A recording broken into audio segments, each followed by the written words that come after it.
Good evening and welcome to the Select Board meeting called here on Tuesday, March 24th. Being 6:01 p.m., I will convene the meeting and ask that all those that are able to please join me in rising for the Pledge of Allegiance. Pledge allegiance to the flag of the United States of America and to the republic for which it stands, one nation, under God, indivisible, with liberty and justice for all.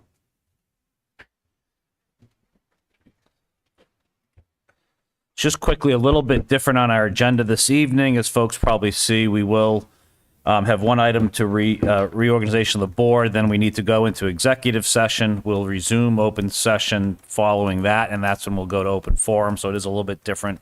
I apologize for folks that are here for open forum. Just hopefully you can bear with us with that. So I'm just going to move to the item number 2 on the agenda, which is reorganization of the board. As folks probably know, following this is our typical time following town election to basically look at the chair and vice chair of the board to reorganize at our first meeting post the election. So that will be the first thing that we will do tonight. So I would ask if there is a motion for a recommendation for chair of the board. Yeah, so I would like to nominate Sean Keogh to serve as chair. Second. You okay with that? Yep. I'm okay with that. Thank you. Thanks for Can Linda. I just make a comment? Sure. Is that okay? So first of all, I'd like to thank you, Ian, for just a great job as chair this year. Thank you for your steady hand, keeping us mostly on track. Sometimes we got out a little earlier than we anticipated. No, seriously, you did a great job, and I'm not sure that the public appreciates how much goes into being a chair behind the scenes. Lots of prep work with our town manager, attending finance, the finance meeting, trustees of Soldiers Memorial, the planning meeting. So there's just a lot having to be kind of that person to cut the ribbon, et cetera. So thank you so much for doing that, and glad you're back for another term. Well, thank you. Appreciate it. Yes, thank you, Ian. And then I just want in general comment that while it may be customary, typically is customary that the vice chair would step into the chair role with the appropriate nomination, I'm not able to do that at this time due to personal commitments related to family caregiving and the unpredictability that comes with that. So that said, I have full confidence, was pleased to make the nomination of Sean. He's been chair before, and I know he'll keep us on track, keep us steady, and remains fully committed. So thank you. I'm happy to be a wingman here. Thank you. And thank you for those comments. So we have a nomination, a second. All those in favor?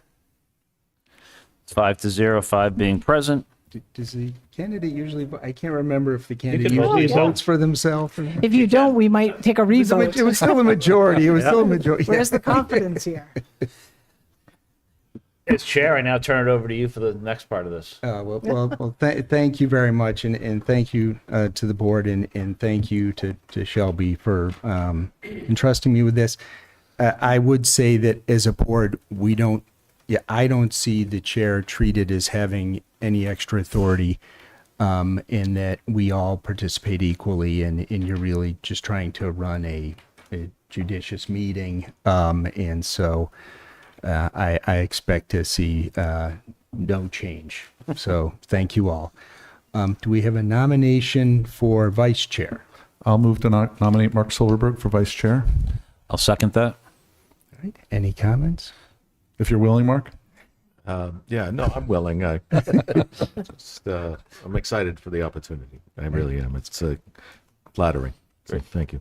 Excellent. Thank you. All those in favor? 5-0, 5 being present. Mark, as your first act, would you like to read the executive session?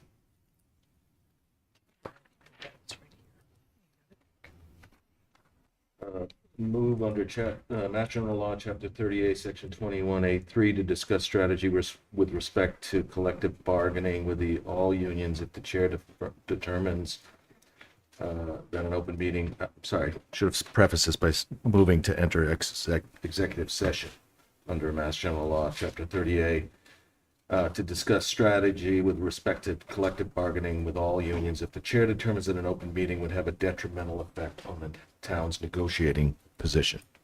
Okay, thank you, Mark. I do determine that there would be a detrimental effect on the town's negotiating position. We will be returning after executive session to open session. Can I get a second? Second? Roll call vote. Silverberg, yes. Marshall, yes. Johnson, yes. Welch, yes. And Keo, yes. We are now in executive session. We will be moving ourselves if Yeah, you guys can folks, stay here. stay here. folks want to stay. We'll move our. We'll be. I don't think you'll have time for dinner. This will be And fairly real quick, Mr. Chair, I just want to let the public know that I am recusing myself from executive session as a result of my wife being part of the clerical union. So I'll be up here entertaining you all. You can rearrange your seats.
Welcome back. We have exited executive session and moved as such, so we resume open session. And at this time, we move to item number 4, open forum. Who do we have here for open forum? We have many. Why don't I go left to right? Is it okay if we finish with you guys? Okay, left. Okay. I guess I'm thinking my left. Sorry. Okay. Jim, would you? No. Please stand and please give your name. Thank you. So, My name's Eric. I'm new here. My home burned in California, and now I'm here. And I live on Upton Road, and the posted speed limit is 30 miles an hour, and easily people are driving 55 to rush to a stop sign. That stop sign in each direction has a danger warning, like danger, this is a dangerous intersection. Where I come from, we fix the problem rather than warn that there's danger ahead, right? You can't really do that with a wildfire, but we know the risk when we live there. So people are rushing to a stop sign that is dangerous. And I'm just like, I'm not a town planner, I'm a surgeon. I think putting a stoplight up would clog up traffic. Look at Hopkinton, that can be like 70 cars at 8 o'clock in the morning. Stop sign, 3-way, probably not great. I could sit there with a sign that says use your signal, or we could put up a sign under the dangerous intersection sign that says, please state your intention. Like if I know that you have your right blinker on, you're gonna go up Upton Road, I can go to Westborough. But it's mayhem. And people are rushing, people are so aggressive here, and that's a judgment. People are so aggressive here. I grew up North Shore. We never came to Central Massachusetts. And I'm just noticing how like aggressive it is. So it's a dangerous intersection and there's gotta be a way to fix it. Like don't just warn people, that puts people on edge, right? More than it solves the problem. The problem is that it's dangerous. thank you. And that's Upton And intersect. 135. So you can come 135. from Hopkinton, you can come from Westborough, or you can come from Upton. But a few people that I talked to, I went to the election meeting, I thought that's where I would speak. And everybody I talked to there agrees. They all live in the area. And that intersection is a problem, right? There's one stop sign, there's 3 directions, and people are just like flying to work or school or the grocery store. And they're rushing to get to the rotary that's already clogged. So anyway, Welcome back. Thank you. I'm going to excuse myself. No, thank you. Welcome to Westborough. Bye-bye. You'll see me in the blue car. Next. So used to seeing you guys on TV. You can put that down. I'm Merrill Levine, and I live in Westborough on 6 Quail Hollow. You've probably heard about my husband Jeff is on the Sustainable Westborough Committee, so you've seen him. Anyway, I'm addressing a portion of the roadway on West Main near the Rotary where diagonal parking is allowed. It's actually I've become aware of the fact that that road now it changes width, and it's only 2 or 3 spots that are a problem. A little further from the Rotary, not right near the Rotary, parked cars are sticking into the road, and oncoming traffic has to drive beyond the median strip to avoid a collision, causing a dangerous situation. And every time I go by there, I'm, saying to myself, something has to change. My proposal is to either post or paint a few of those diagonal spots as compact cars only. So maybe, that'll help. I get nervous when it comes, if there's 2 people going both ways, you have to just wait and pass. So it's really very tricky over there. And that's all I have to say. Thank you so much. Thank you.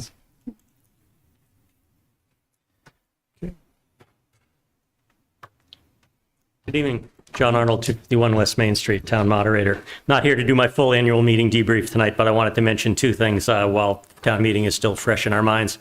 First of all, I just wanted to publicly repeat what I had said in an email that I'd copied the select board on. I don't know how closely you pay attention to the Advisory Finance Committee workings, but they do a lot of hard work going into the annual town meeting. And this year we had an unusual circumstance where we had a couple of short, essentially right before town meeting season, resignations from members who had changing job duties and didn't feel they could contribute.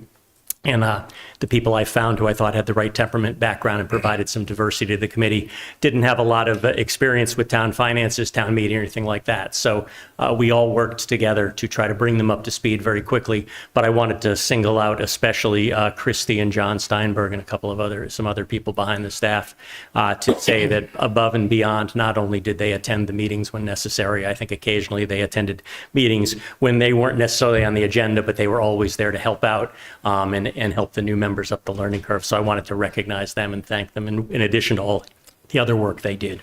The other thing I wanted to point out is that I'm sure because of the lower than usual turnout and because of what turned into an 11.5-hour town meeting without really a structured break, a number of us have been hearing feedback, and I know there's feedback circulating around town.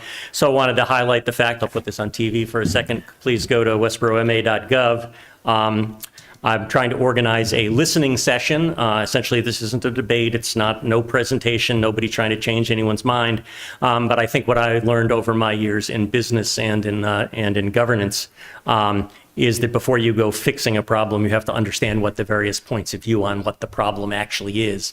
And I know I've read things about, like, should we have had a dinner break? What happened about the idea when we used to have 3 or 4 hour meetings and then go on? And no fault, no blame. At 4:30, I think we all thought we were going to be done by dinner time at 7 or so, and we ended up going till 8:30.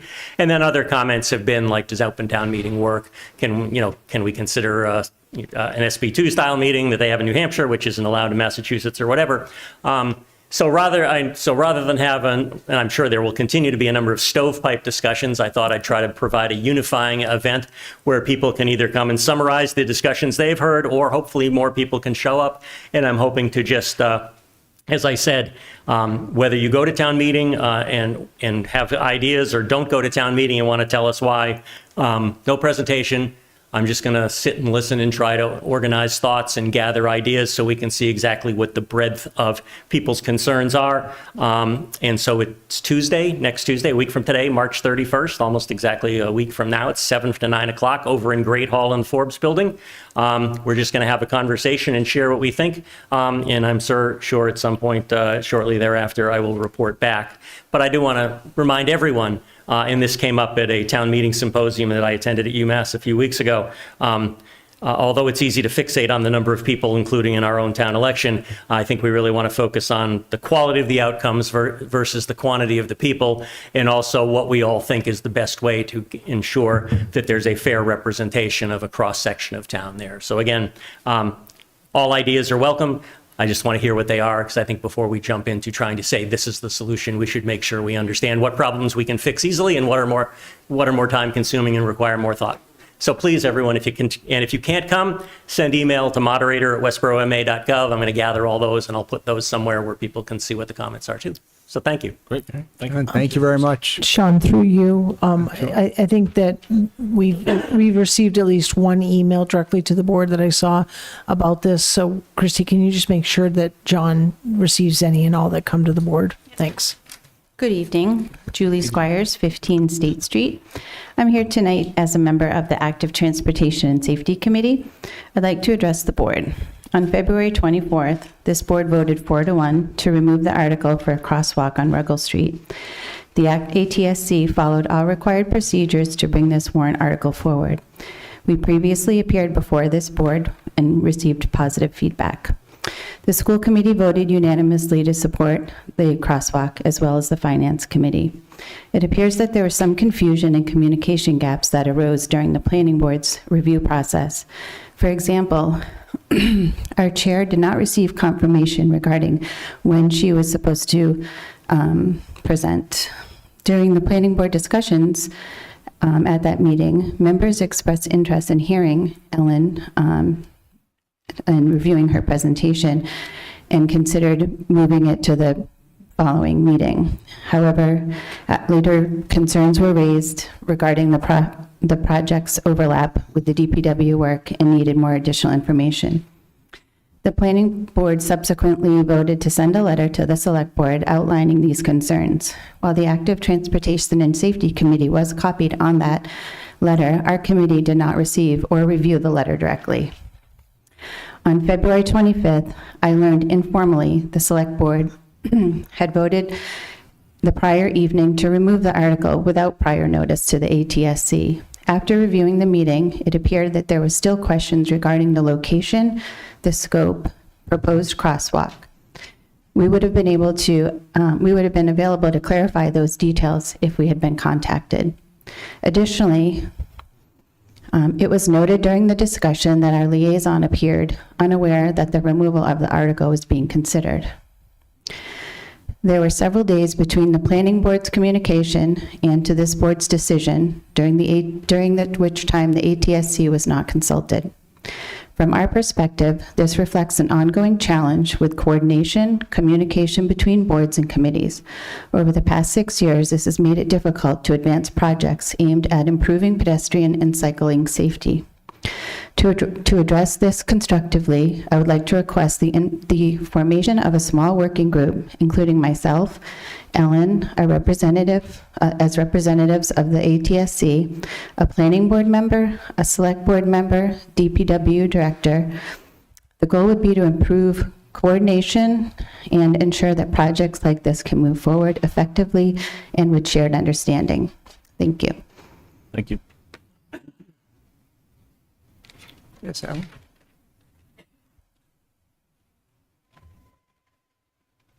Thank you. Ellen Google, 84 Fisher Street. I chair the Active Transportation and Safety Committee, here with fellow committee member Julie, who you just heard from.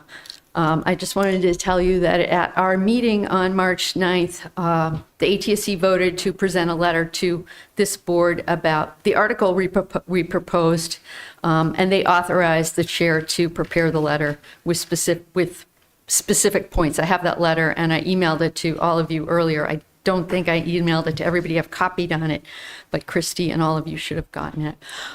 So I just want to go through a couple of points here. The letter expresses our disappointment to the action you took on the 24th. It outlines how we felt the situation was mishandled by many parties by omitting us. You just heard that from Julie on communication. And explain, I want to get into this more, not to repeat Julie, but explain why we felt the need to submit the article in the first place and then suggest next steps, which are largely some of what Julie said. So I have the letter for you. It's way too long to read. So the reason we put this on the warrant is that a crosswalk at Ruggles Street behind the high school has long been identified as a high priority for 6 years in DPW's own complete streets prioritization plan, but it hasn't been done. We did not propose it before now because we wanted to wait for the Safe Routes to Schools audit, which we received last year. It too recommended a crosswalk at this location.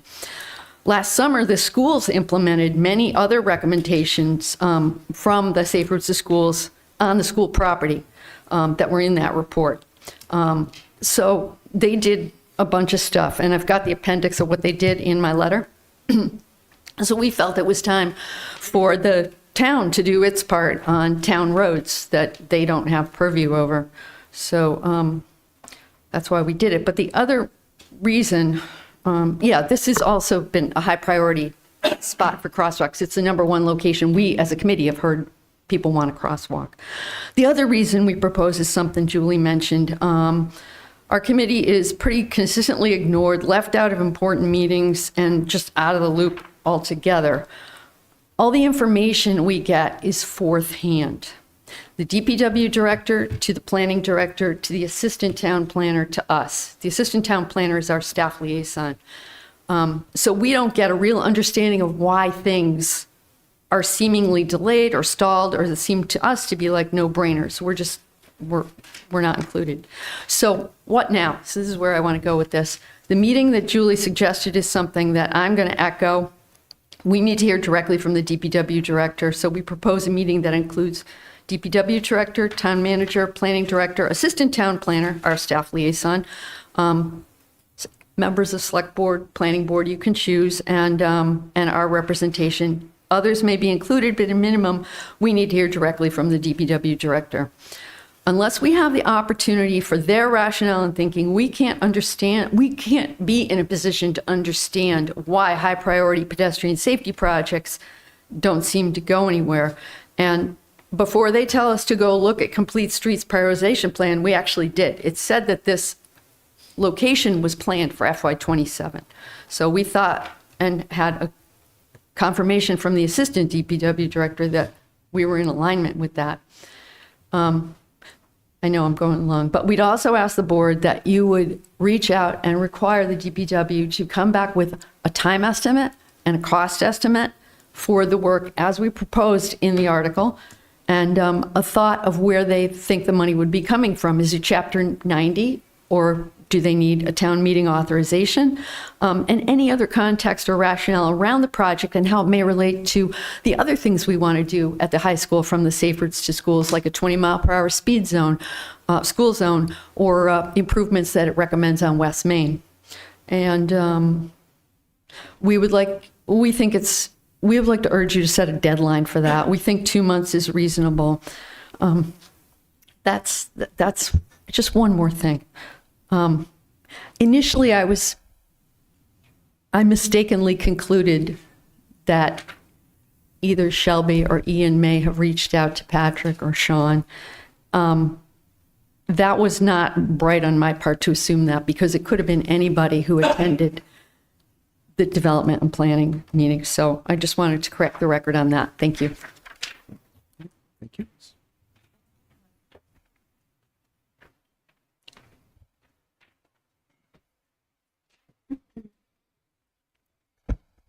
Good evening, members of the board. Kevin Barry, 8 Indian Pond Road.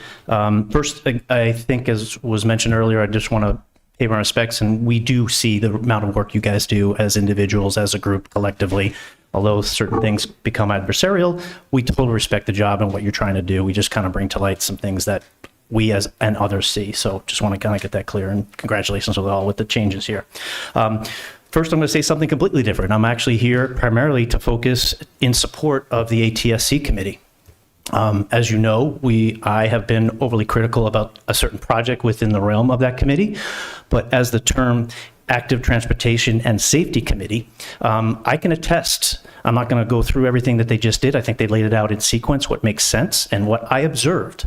I was personally in person at the 3 meetings. So Chairperson Google presented to you originally. It was a lot of questions, minimal concerns, but it seemed very supportive. I was at the planning board meeting where I was dumbfounded how somehow a 180-degree turn happened. I don't understand where it came from, and it seemed like they didn't understand that there was Ruggles Street and there was a crosswalk. Something happened there.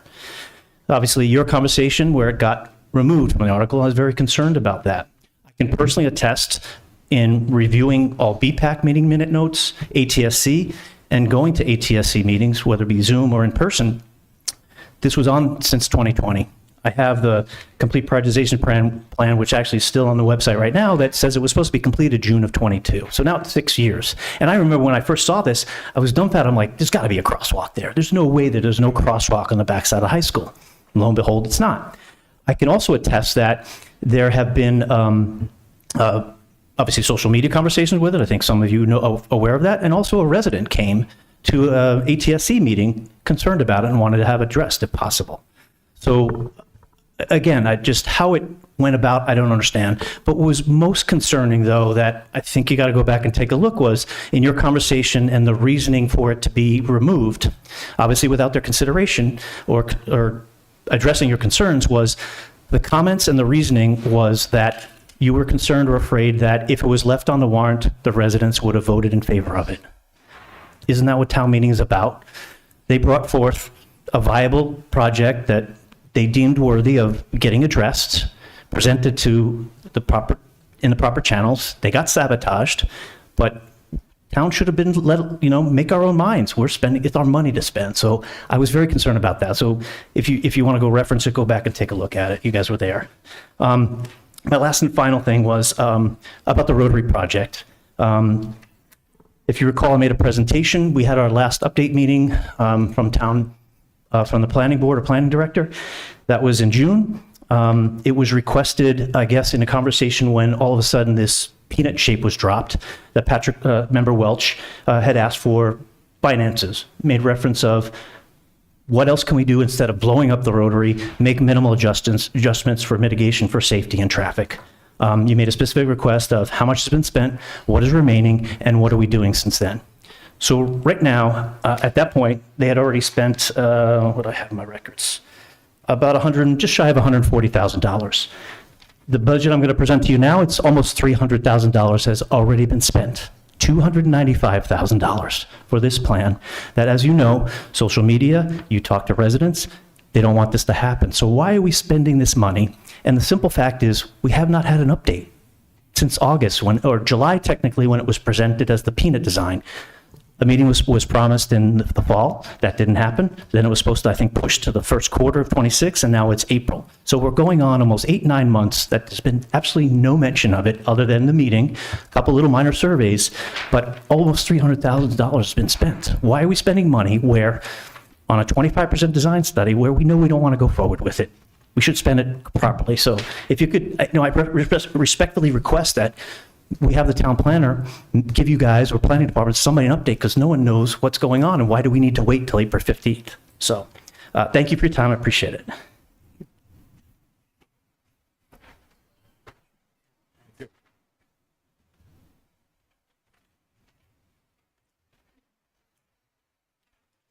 Joanne Aramini, 7 Meadow Road.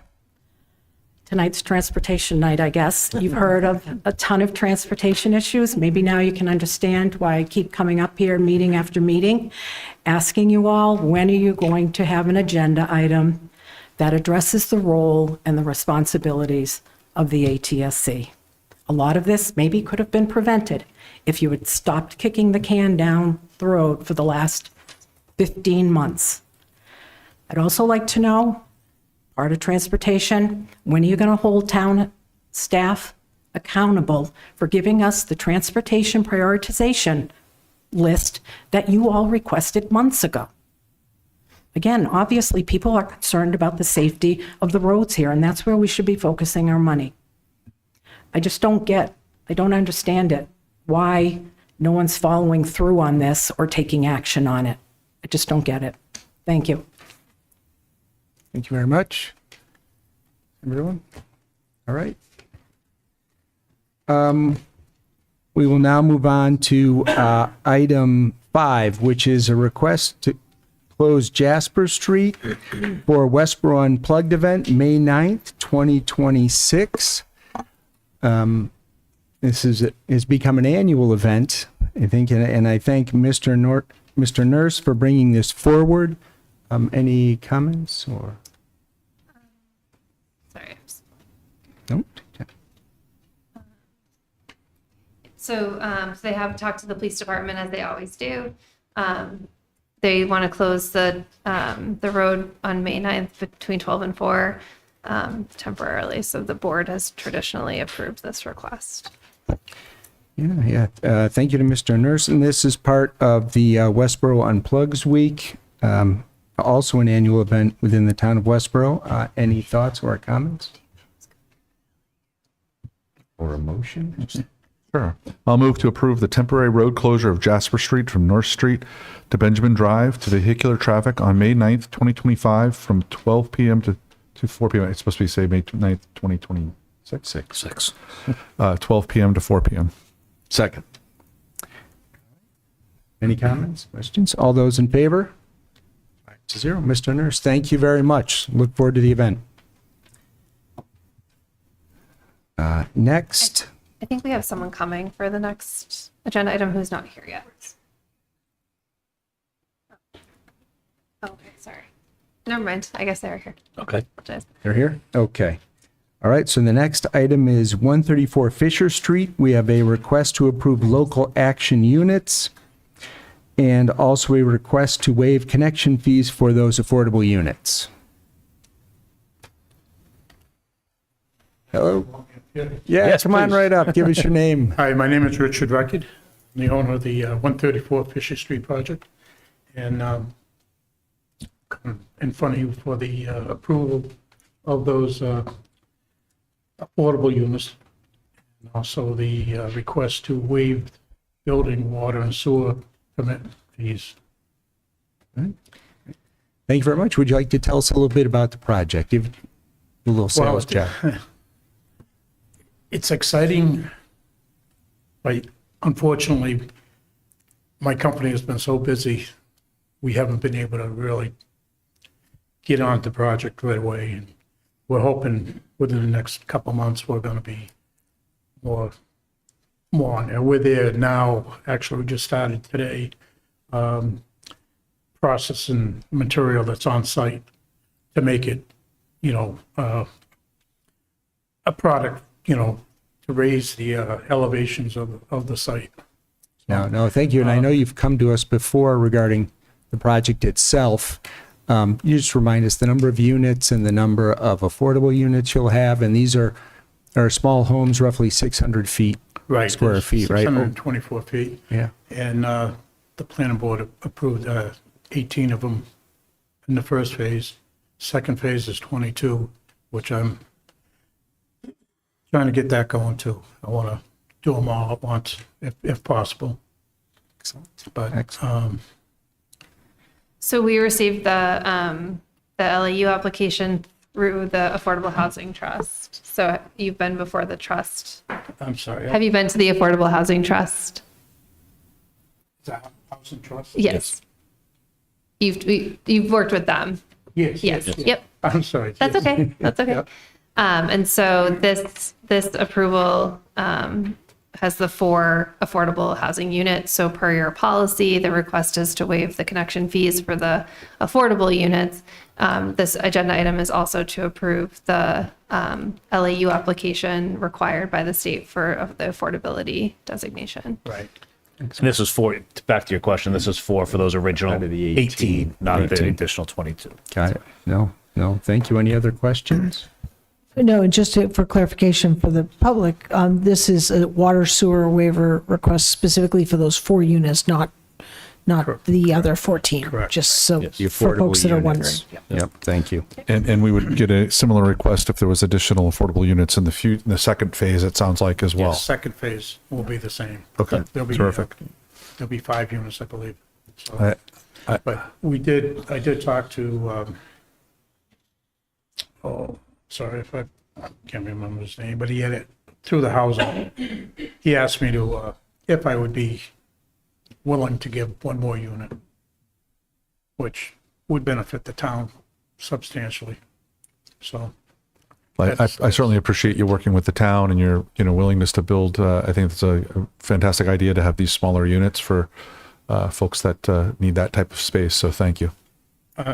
again, I apologize. I'm sorry. I was just saying thank you for working with the town and thank you for building units that are smaller for people that need these types of units. So thank you.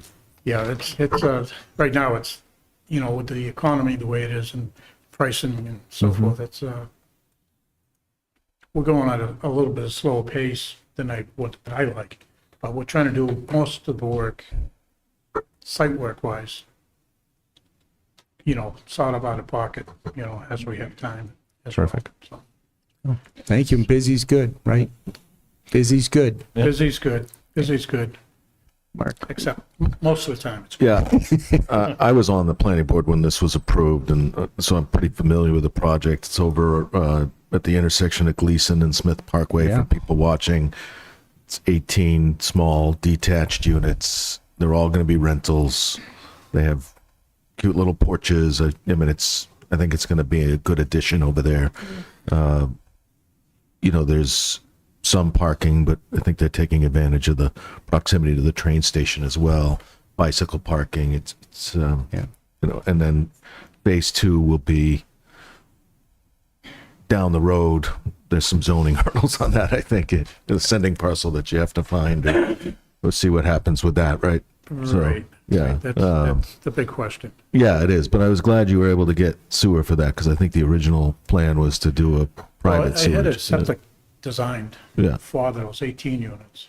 As I recall, though, you would have had to move that in order to do the second phase. Correct. That didn't make a lot of, that was just wasted costs for you. So this is a better solution. Much And I think it's good for us to promote affordable units by waiving the sewer fees for these.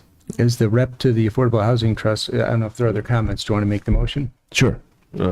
I move to authorize the chair to execute the local initiative program application for local action units at 134 Fisher Street, and further move to waive the water, sewer, and connection fees for the affordable units. Seconded? Did you have like to make a comment? All those in favor? 5-0, 5 being present. Thank you very much. Thank you very much. Best of luck. Thank you. Thank you.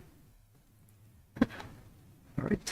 On to item number 7, the Westborough TV discussion update. I think this has come before us. And if you go to 77. Yep. So in alignment with the goals, I had been working with Westborough TV on different ways that we could communicate better with the public. And so I think you saw some examples of that as we went into town meeting, which I had let you know we were working on, which was some informational videos about specific articles. At that meeting, the board had requested me to talk to Westborough TV about the possibility of them recording or streaming all boards and committees. So I did meet with Karen Henderson at Westborough TV, and we went through the list of boards and committees. So currently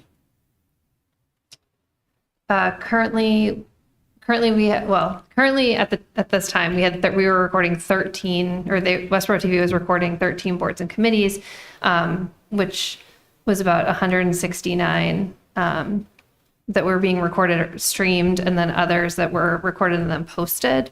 And so what we're recommending is that we add additional committees, boards and committees to this, so a total of 20 boards and committees that would be recorded, either live streamed or recorded and then posted. And that would be a total of 264 out of the 400 meetings that we had counted up for last year. One of the things that Westborough TV has to consider is how much staff that they have, and their ability to cover all these meetings. I had initially proposed some meetings that actually happened kind of at the same time, and so there was concern about their ability to make that coverage.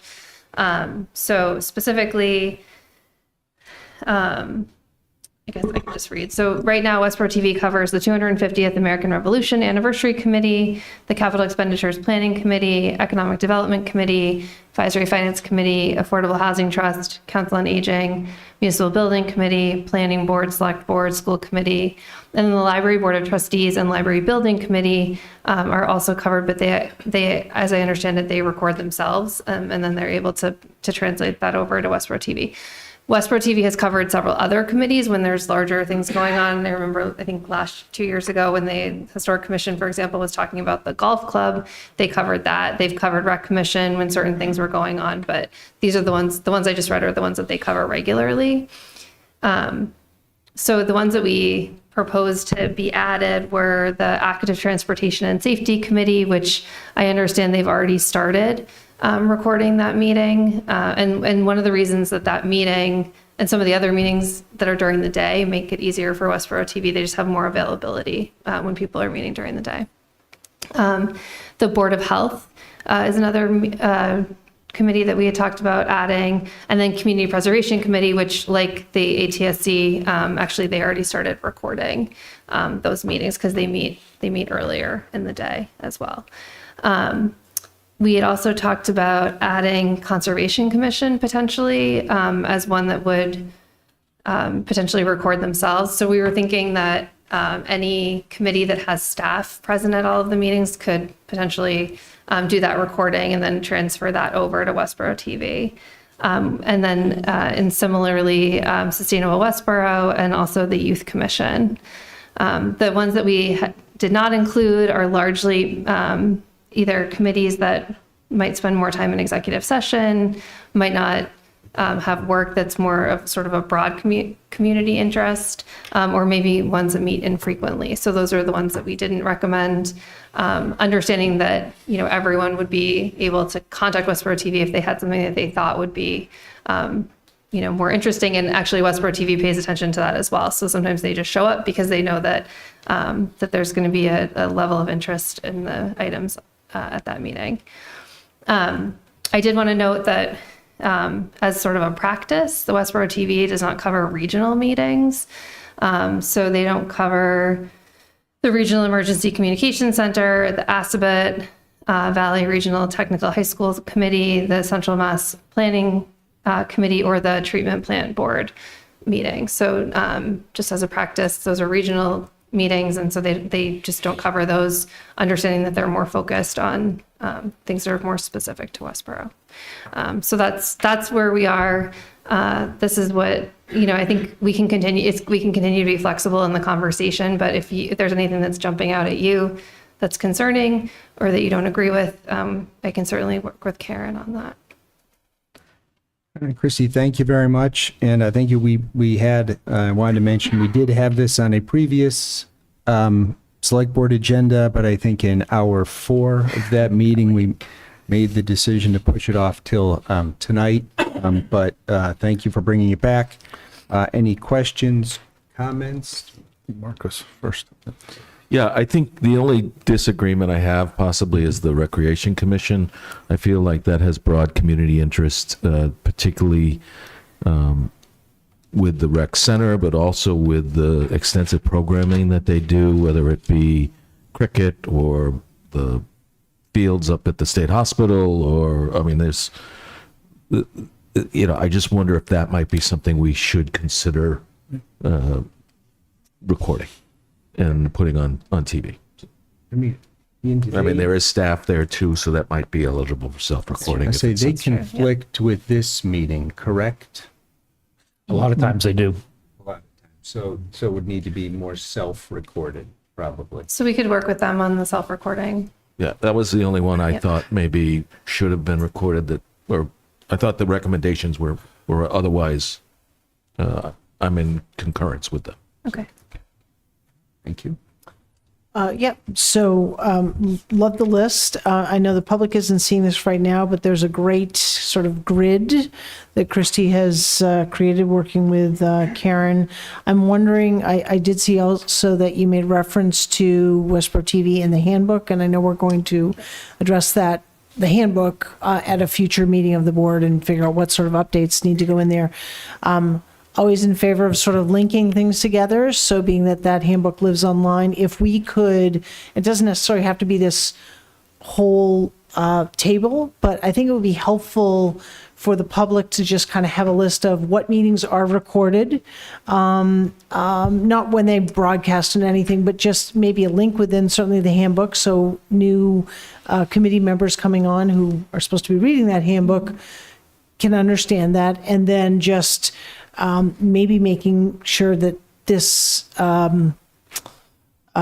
list is actually searchable by the public. Like, is this meeting recorded or not? I'm wondering if it, as you're saying that, I'm just thinking, I wonder if it just makes sense to put some sort of link on, or put, right now, every board and committee has their own page. And so we put, when they regularly meet, we link them to the agendas and minutes. So we could put something on in that information and link to Westborough TV. Yeah, that would be great. Yeah.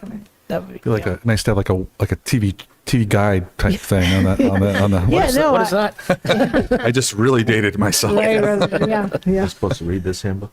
Just kidding. Yeah, no, this is great. I think the addition of the 7 additional meetings is great. Love the idea of if we can add rec into that, and this is what we asked for. So it's awesome. Yeah, I'll just be real quick. Is I agree with all that. I think when we came in and said, let's look at all of them, it just makes sense as you go through this. I think it, not knocking these committees, but some of these ones doesn't make sense. And they can be recorded if necessary, but most of them, I agree that we don't need all of those there. So the ones that we have and adding those ones, I think make sense. So thank you for that work. Yeah, and I'll just make a comment, and then I have a couple of questions. But I would agree. Love the list. Love the work that went into it. Thank you very much, Mark. I appreciate the additional comments on the Rec Commission. I think it's a great opportunity, especially coming into the warmer months, to have that kind of visibility. So thank you for making that comment. My questions are, I was just, while I was wasting time while you guys were downstairs, I went through this list a little bit more to better understand it. And I just got some questions about the data a little bit so I can make sure that I'm on the right page as to what we're talking about here as far as the scope of increase that we're talking about for coverage. So I just looked at, just starting for the top of the data here, it talks about current and recommended. It talks about 13 boards. The list below that is actually only 12 boards listed. I counted it 4 times to make sure I didn't miss one. So I don't know, and then what that means, but as far as, I'm seeing the 203 list of meetings at the bottom per year, yet we've got in meetings 400 up above in the upper. I don't know what the discrepancy is there, or if I'm not understanding the intent of the 203 versus the 400. I'm just trying to get an idea what the scope size increase here. And then I'll just say also, when I look at the additional 6 meetings that were originally highlighted as being additions, the total of those meetings, I think, is another 61 meetings. So if I total up the total here, we're talking about 203 plus 61 for a total of 264 meetings. Again, I don't know where the 400 comes from, so I don't. 400 is the total number of meetings we had. Okay, so now we're going to so cover. it's not the 13. See, I'm just reading it left to right here, right? I'm thinking the 13 meetings means how many meetings are of the 13, which is actually 12, and how many are the 20, right? So that's what's confusing about this information. So we put the list of boards and committees together, and then we sent it over to Westborough TV, and they were able to identify the number of meetings as well as the numbers that they recorded. But the 203 plus the 61 is what's there. So total meetings recorded last year was 203. With the additional 61 based on last year's data, it's 264. Obviously, that could vary depending on how often boards and committees are meeting. Okay. So it does look like, I'm sorry. Oh, sorry. I was just going to say that Westborough TV felt that they could manage that. Pat, the 400 is the 203 from the first section that are recorded, plus the 149 from the second section, plus the 48 from the regional meetings. Okay, thank you for pointing that out. That's why I was just, and I know over on the far right, it gives those totals as well. It just wasn't clear to me what the 400 meant, but it still is, the number is 12, not 13. That was a it is good 12. catch. Yes. So that Westborough TV is currently recording. And I believe the bottom list is actually, I think I only counted it once, but I think that's like 22 or 23. So just double check that as well. Yeah, no, thank you.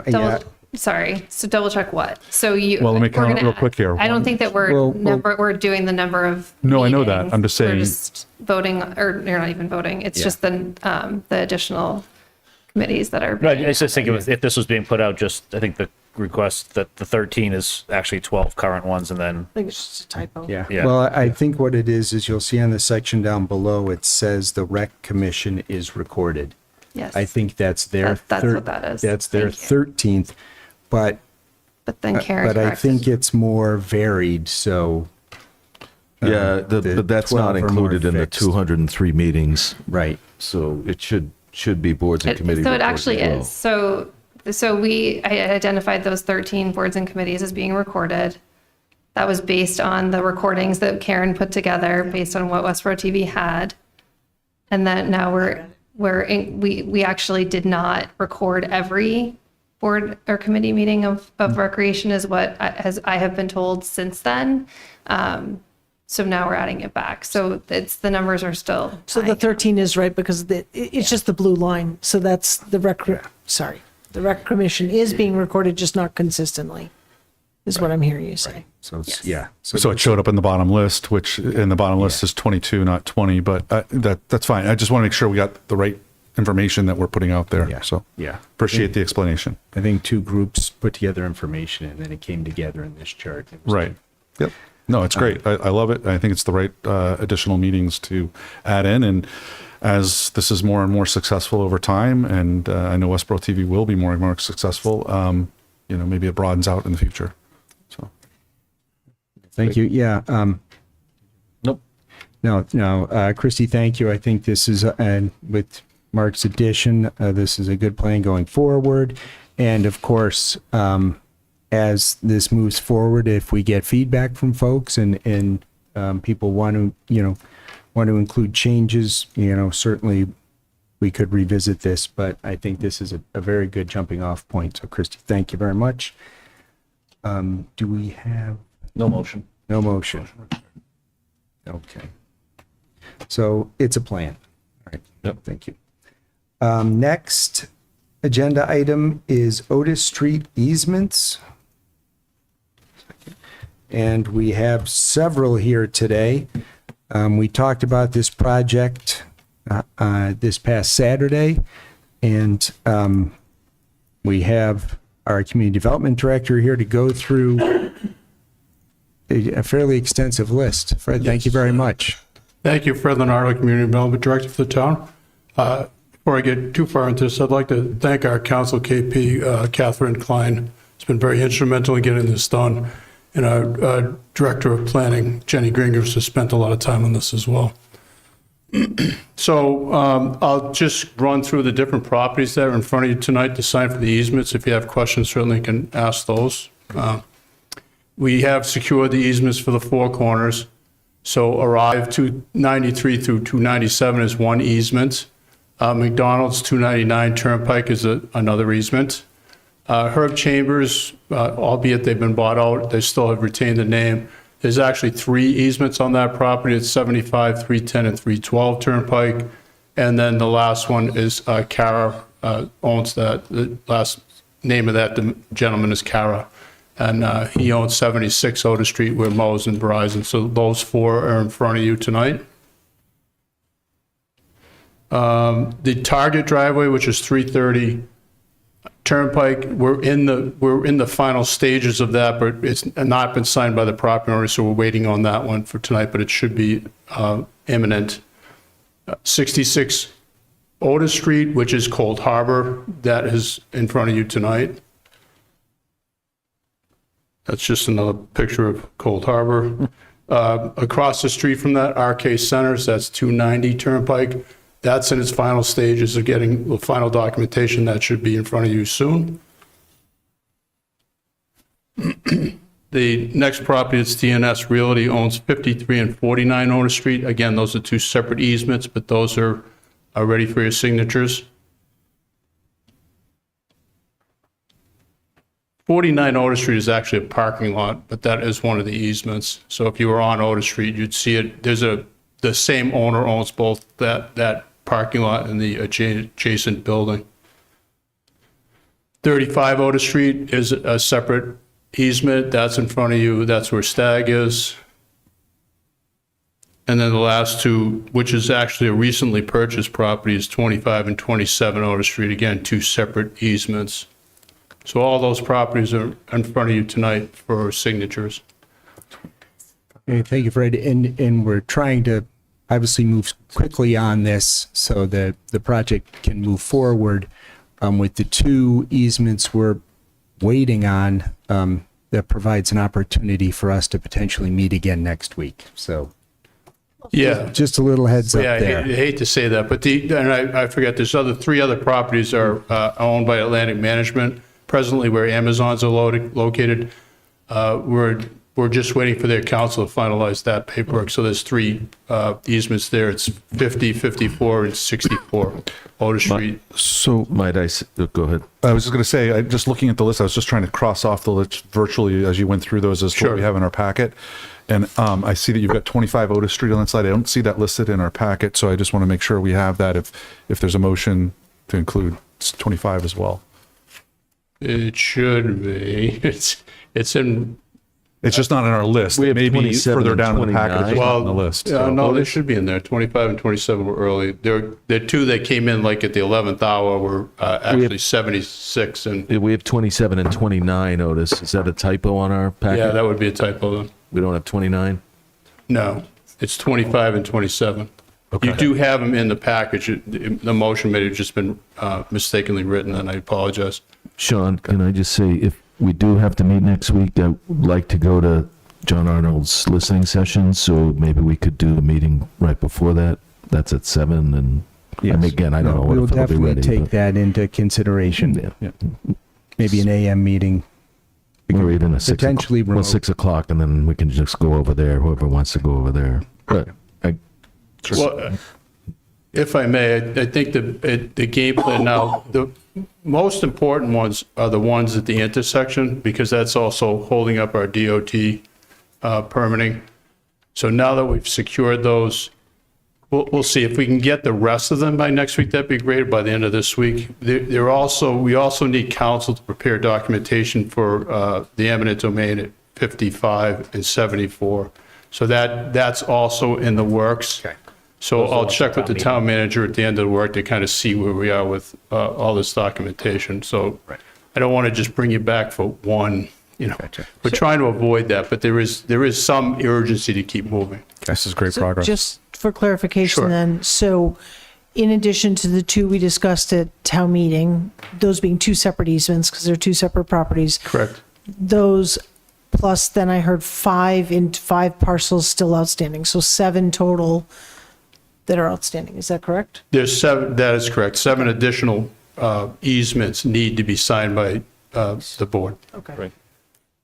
So I counted this as 12 separate easements unless, You counted correctly. okay, So there's 19 properties, if you will. okay. Albeit, just to be clear, Arrive was just one easement. I'm not really sure why it's listed in the easement as 23, 25, I'm sorry, 293, 295, and 297 Turnpike. But it was written as one easement. They weren't separated as separate parcels. Okay. So it is confusing. So there's 19 separate easements, Yep. or eminent domains, if you will, in And, total. and for our list, just so we're all clear, the only correction is it's 27 and 25 Otis. Right. Right, Yeah, but I everything think else is correct. 29. Yep. 20. No, if I 25 and mistakenly wrote 27. 29, that's my apologies. It's 25 and 27. Right. There is no 29. But I think we also need to add 310 and 312 Turnpike Road to our list because those are separate easements. No, that should have been in there somewhere. No, they're they aren't just not in our All we have summary. is 75 Otis. So we have I'm the sorry. easements. We don't have them in our summary motion. Yeah, Okay, so I can, We can do that. so let's just double check that, A lot of them came in today. yeah. Yes, there was a lot of last minute. There should be 12 separate easements. yeah, I That can is the probably correct make number. that, Sean, if you want. I think I have it. It should be, on Turnpike, it should be 299, 310, and 312. And 293, 295, and 297. Correct, sorry, correct. That's all one easement, so there should actually be 4 on Turnpike. Then it should start on Otis Street, the highest number being 76, the next number being 66. No, next number is 75. Yeah, I'm sorry, you're correct. Yeah, I've got it. Yeah.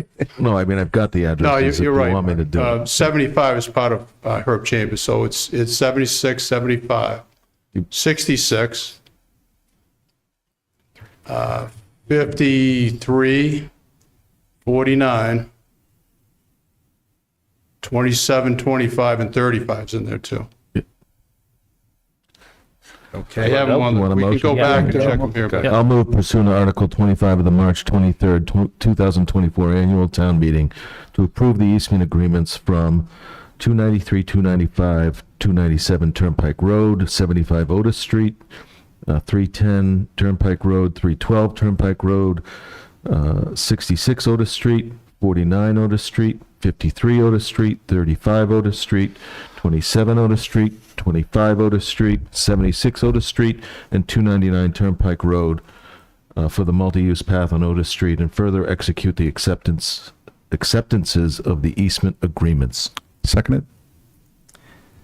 Okay, that list sounded good. If you read 12, that sounded great. Did you say Sorry. 75? I did. Okay, all right, I then just- then you have all of them that I just want to thank all the property owners for Yes. working, and I know you've said this before, but all of them for working with our town council, with you, whomever else in the town is involved. But this is a critically important improvement, and we can't do it without that participation. So thank you. Yeah, and I actually apologize. I meant to have a letter. I'll pass something on to the town manager. I would like to have a formal thank you letter coming from the board, if you will. I'll make sure that that's penned and forward to you for some signature at some point. I would think that would be appropriate, so thank you for saying that. Yeah, and I would just say that many of them know the importance for them too. Yeah. The improvement that's going to happen there, and that intersection, as we all know, is one of the worst that we have from accidents and other things. So I think in the state, and I think they will benefit. So partnering with us has been great, and so I echo what you said, Shelby. So thank you. And we got a second, right? Second. Okay. All those in favor? Thank you for all your work on this. Fred. Thank you, Amanda, as well. Yes. For all the folders over there and working. Thank you. Okay, on item number 9, approval of insurance memorandum of agreement. And with that, Not there yet. I will pass it over. So as the board is aware, each year we go over our insurance renewals, meaning health insurance and dental, with the Insurance Advisory Committee. The Insurance Advisory Committee is made up of representation from all of the unions, so town and school unions, as well as one retiree. Last year, the IAC, and for years, the IAC has been instrumental in helping the town make some really significant plan design changes, health insurance change, carrier changes, when the premiums were going to be very high. As we know, it's a very large part of the town's operating budget. We did propose to stay with Harvard Pilgrim this year. We've only been with them for 1 year. We moved to Harvard Pilgrim last year in order to, again, find a cost avoidance. But the IAC has been talking about possibly changing dental insurers. We were with Point 32 this past year, and we went out to bid and got responses from Altus Dental as well as Delta Dental. The dental benefit isn't fully employee paid, so the town does not contribute to that at all. We just offer it as a group benefit. And so the Insurance Advisory Committee, when they met, they voted to recommend that the town move to Delta Dental. And so that requires an amendment to our memorandum of agreement with the union. In addition, we currently offer a contribution to our health savings account for our high deductible plan. We've done that since we introduced the high deductible plan a few years ago. But we offer it in 2-year periods. So the additional amendment to the MOA is to extend that 2-year period. So from July 1, 2026 to June 30, 2028. That we would continue to contribute $1,000 for individual plan subscribers and $2,000 for family plans. That continues to be beneficial to the town related to the premiums for those plans. And then finally, the term of agreement, we would amend that to be a 2-year term of agreement beginning July 1st, 2026. So if the board approves this, we would then go back and execute a memorandum of agreement with all of the unions. So I would move to approve the health insurance memorandum as presented and authorize the town manager to execute these agreements with each union. Second. Thank you. I should recuse myself on this Yeah, one? yes. Yeah. I just want to make sure. I'll recuse myself as a result of my wife being a member of the clerical union. Thank you very much. All right. All those in favor? 4-0 with 1 abstaining. Recusal. Yep. Thanks. Recuse. Okay. There is a difference. First meeting, a little rusty. I'm here to help you. Thank you. I appreciate you picking me up. Okay. All right, Christy, thank you very much. And thank you to Kim for all her hard work on that as well. Next, we have the patrol union contract. And we did speak to this at town meeting, but we're going to just speak to it again tonight. So this is reporting the details of the patrol union contract. And let me provide what's here. So as was reported out at the annual town meeting on Saturday, March 21st, 2026, the town and the patrol union have recently completed negotiations of a successor collective bargaining agreement for the period July 1st, 2025 through June 30th, 2028. The 3-year agreement includes the following. Annual cost of living base wage increases effective July 1st were agreed to as follows. Fiscal year 2026, 3% increase. Fiscal year 2027, 2% increase. Fiscal year 2028, 2.5% increase. Additional market adjustments to specifically reduce the approximately 5% market wage gap that was identified. Additionally, patrol officers shall receive an annual body-worn camera stipend of $1,000. The annual clothing allowance is increased by $50 in each year of the agreement. The fiscal year 2026 cost items will be funded through the free cash article that was approved at town meeting, and then these costs were also incorporated into the approved fiscal year 2027 budget. Thank you. I'd just like to say thank you to my fellow board members for having worked through that contract negotiation. It's great that we've gotten to this point. Thank you. Thank you. Any other thoughts or comments? All right, we'll move on to item 11. Appointments and reappointments. So before this evening, we have several appointments. We have Tracy Cunningham to the Historical Commission, and then we have several individuals to the Public Art Committee. That committee has gone from not enough to a pretty impressive group now. And they can actually meet. Yeah, here we go. Here I we think go. it might even be. Yeah, so their membership is 5 to 9, and this will bring them to 9. Excellent. Fantastic. Excellent. For our consideration today is Ron Polisco, Molly Kane, Phyllis Jaffe, Gary Johnson, and Ed Turner. Thank you all for applying to be on these boards. Do I have a motion or discussion? I'll provide a motion. I'll do them separately maybe. So the first is to move to appoint Tracy Cunningham to the Historical Commission with a term ending June 30th, 2029. Second. All those in favor? 5-0. And then I'll move to appoint Ron Polisco, Molly Kane, Phyllis Jaffe, Gary Johnson, and Ed Turner to the Public Arts Committee with a term ending June 30th, 2030. Seconded? All right, thank you. All those in favor? 5-0. All right. And again, thank you all for being willing to serve on town committees. It is much appreciated. All right. Request to approve meeting minutes. So March 10th. Did we have? Was the 18th? Did you email the 18th? 18th's in the bottom. Yes, March 18th was the back. It's just, that was a very quick meeting to go into executive session. Oh, There was gotcha. there was a half-page meeting minutes. So I would move the approval of the meeting minutes of March 10th, 2026 and March 18th, 2026 as presented. Have a second. Second. All right, thank you very much. All those in favor? 5-0, 5 being present. Okay. And we are now on to our town manager report.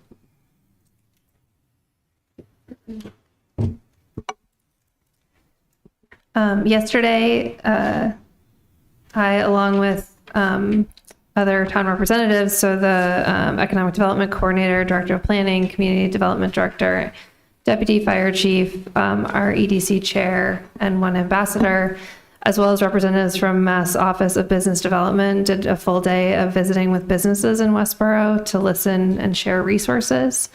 So we want to thank Astellas Pharma Inc., Grimes and Company, Rax, Ask Me headquarters, and Coughlin Companies for welcoming us. We spent the whole day. We had some really good visits, had some great discussion about sort of their plans, anything that they needed for us to continue to support them here in Westborough. It's great. And Fred drove us in the school bus.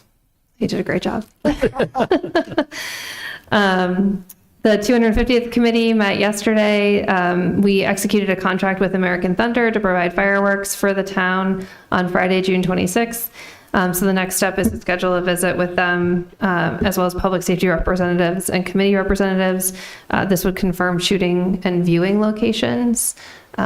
So the idea currently is that that the fireworks would be shot from the senior center, and that folks would be able to view them from Bay State Common, where they would have just been enjoying the block party.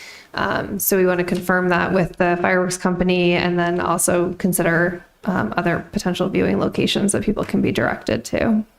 Christy, sorry, I know you're giving this, but did I hear correctly or see correctly that there was additional contributions to extend? Yes.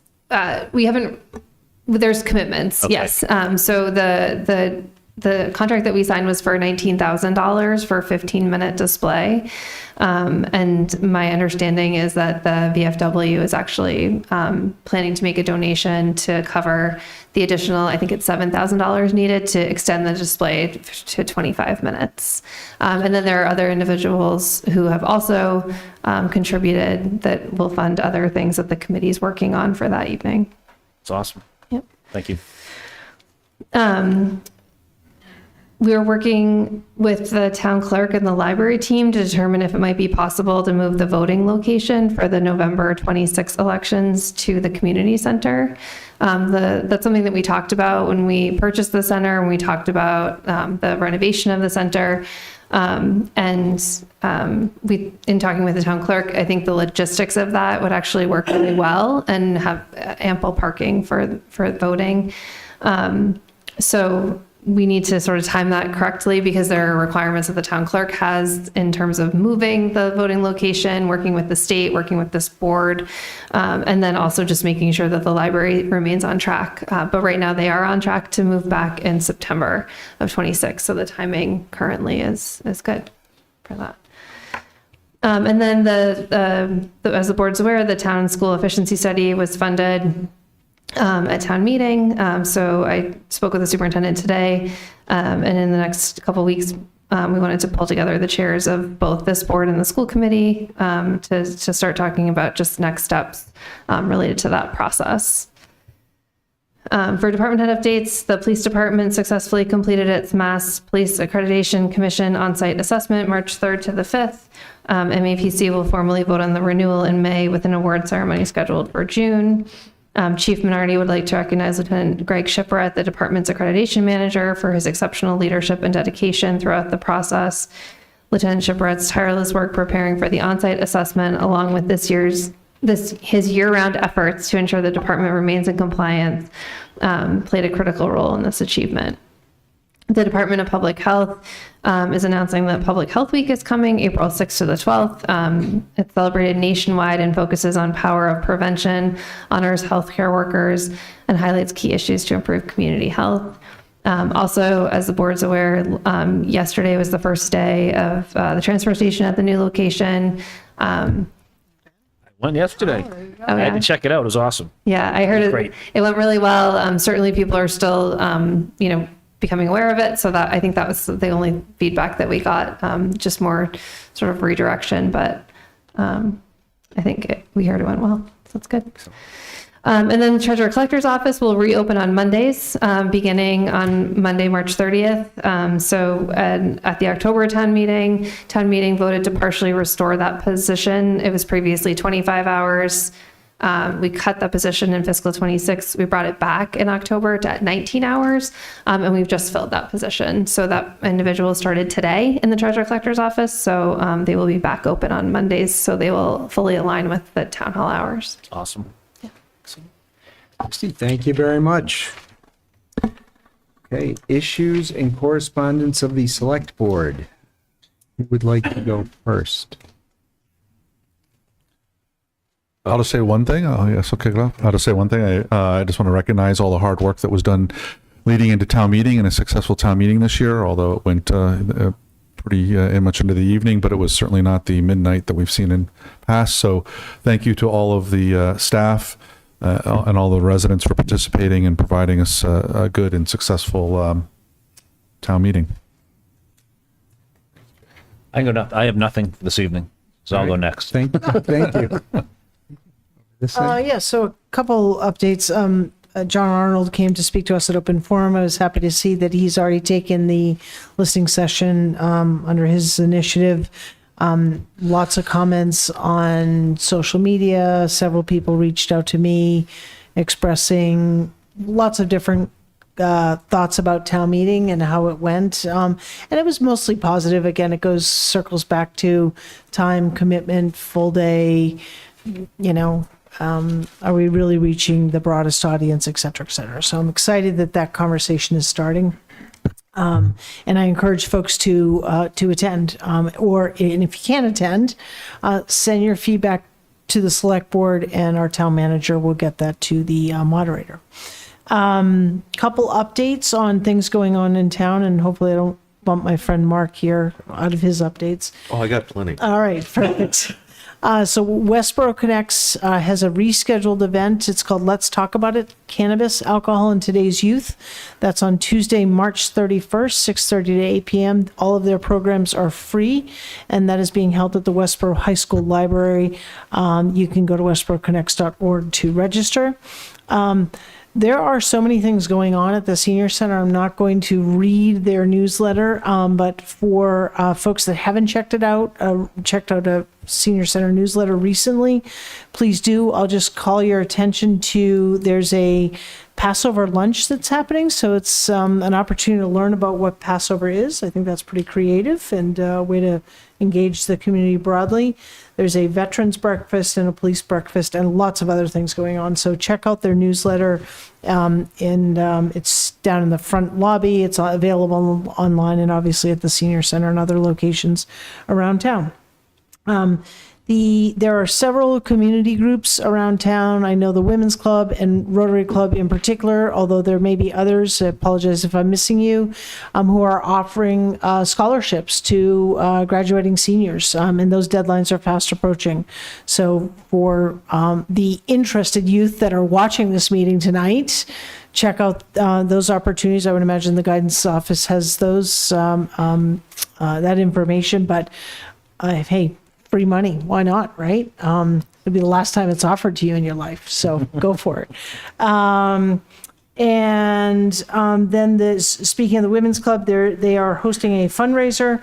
It's a musical performance on April 11th, created and produced by Trish LaRose. Some of you may know her. She's a Westborough grad, and that program is, you can find out more at westboroughwomensclub.org, and it's a fundraiser. So that's all. Okay, you only got one of mine. Wow. Thank you, guys. All right. So Saturday, April 4th. So we're not meeting again until the 14th unless we have retreat on the. Did we set a date for our retreat? We're just confirming with the location. Okay, I just hadn't seen a confirmation on that. So we may meet on the 10th, right? Is that what we? Yeah, set we're looking for at the date? 10th. We just haven't confirmed Okay. the location.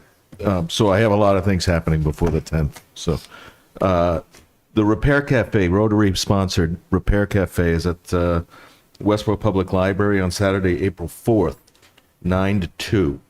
Bring in all your broken items and they will be fixed for free. At least they'll try to fix them. This Monday, the 30th, is the Harlem Wizards versus a celebrity team of Westborough teachers, citizens. I'm not really clear. So that is at Westborough High School. I encourage you to go. It's a lot of fun to see. Usually sells out, actually. Yeah, well, it may sell out, but if it doesn't, let's sell it out. So, Date and time? I'm sorry, it's Monday the 30th at 7 p.m. at the high school. The Westborough Garden Club is presenting Low Maintenance, High Impact Gardens, which is open to the public on March 25th, tomorrow night, at the Senior Center at 7:15. You can learn all about, I don't know, I'm going to say ecologically friendly gardening. So I think that's an important, for those of us with a green thumb, that might be redundant, but for someone like me, I need all the help I can get. So Special course. yes. Westborough Connects is sponsoring another couple of events. There's a screening on April 7th of Jesters and Fools, which is a movie and discussion on bridging differences. So I think that's an important thing in today's environment. And then the QPR Institute is doing training for adults on how to save lives and reduce suicidal behaviors. And that is presented by the Square One Collaboration at the Westborough Senior Center on March 30th. So again, Monday. I don't know the time, so if you can't get a ticket for the basketball game, you can go to the suicide talk. So maybe you could do both. I'm not sure what time it is. You can register now for Earth Day townwide cleanup. Sign up online at Westborough Community Land Trust, westboroughlandtrust.org. And you can sign up for what part of town you'd like to clean up. And cleanup will be happening April 11th to 18th. But the group signups are going on now, and the family and individual signups will be start on April 1st. The Sugar Shack will be hosting the Easter Bunny this Saturday from 12 to 4 and Sunday from 11 to 2 for those of you with small children and adults who want to see the Easter Bunny. And this Friday and Saturday at Westborough High School is the MICA Festival, which is the Massachusetts Instrumental and Choral Conductors Association. Youth choral groups from all over the state will be performing at the high school. It's open to the public. There's a $10 admission charge for adults, and seniors and students are $5. If you want to hear some great music, including my daughter saying, please go to the high school this weekend, Friday and Saturday. And then last but not least, yesterday we swore in a new police officer, a personal friend of his family. So I would like to welcome Ian Flera to our police force. Grew up in Westborough, good friends with my son, and it's very gratifying and exciting to see him on the force. He graduated top in GPA at Quincy Community College and finished first in the firearms. So we have a rock star. I hope. Fantastic. He's a good kid. Okay.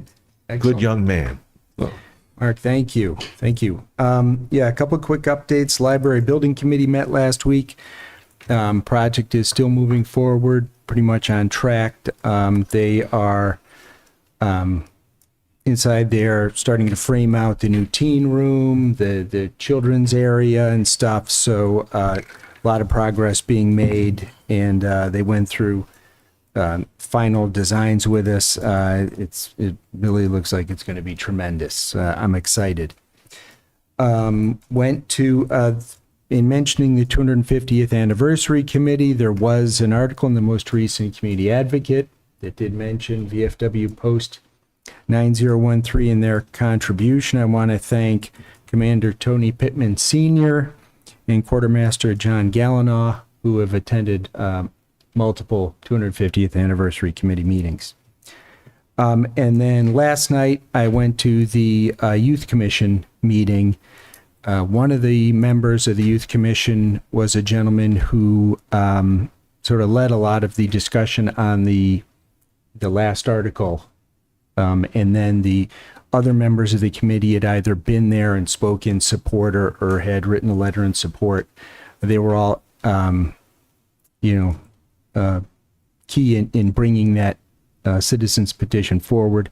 I wanted to congratulate them on their efforts. I thought they did a tremendous job, gave possibly the best presentation of the day, and I look forward to hearing more from them in the future.